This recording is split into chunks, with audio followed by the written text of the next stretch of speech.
Ngayon try natin ilubog yung camera natin dyan sa loob para makita nyo kung anong itsura dun sa loob niya, sa may ilalim. Tingnan nyo guys. Yeah. Yan. Oops.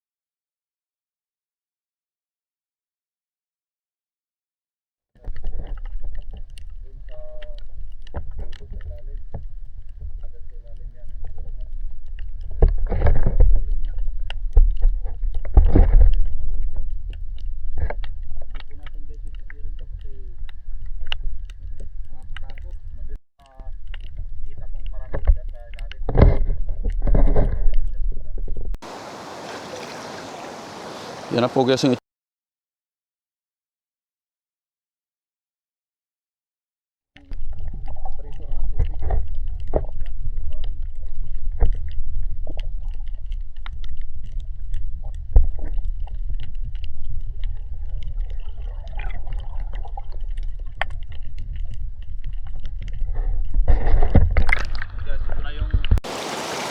bukana nitong bitak na to.